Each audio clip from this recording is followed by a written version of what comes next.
Have you ever been there, stuck in some emotional pattern that you can see happening, but you just can't seem to stop? You're smart, you can even explain the pattern to your friends, but in the moment, you're just hijacked. Well, today, we're going to dive into the hidden logic behind why that actually happens. So, this brings us to this really frustrating thing I call the insight trap. You get yourself, you've done the work, but you still get completely taken over by old reactions when the pressure's on. You might even be narrating it in your head as it happens, but you feel totally powerless to stop it.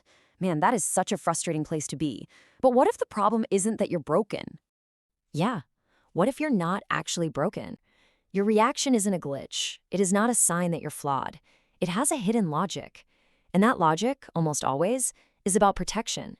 We have to move from that place of shame and confusion, that old question, oh, why am I like this? And move towards genuine curiosity. What is this reaction trying to do for me?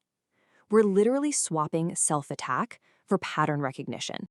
This question is the absolute key. See, instead of fighting the reaction or shaming it, we just get curious about its purpose. Okay, but how do we actually answer a question like that? It's a great question, but we need a tool, a framework, and that's exactly where the four-part map comes in. Think of it as a simple, structured way to decode the hidden logic of any reaction you have. Number one, the trigger. What was the thing that happened that set it all off? Number two, the adaptation. What did your system do automatically in response? Number three, and this one is crucial, the cost. Here we look at both sides. What was the pattern trying to protect, and what did that protection actually cost you? And finally, number four, mastery.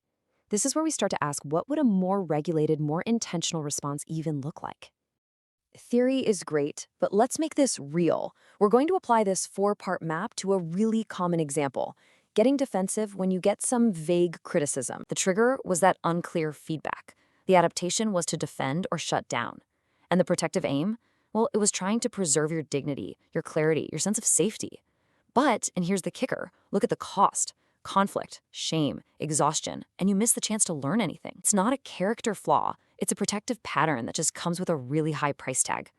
So understanding the pattern is a huge first step. It's massive, but it's not the last one. Just think about this for a second.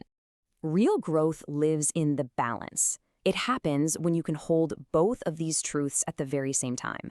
You have to respect the part of you that was trying to help, to acknowledge its protective logic. And you have to be brutally honest with yourself about the real-world cost of that pattern.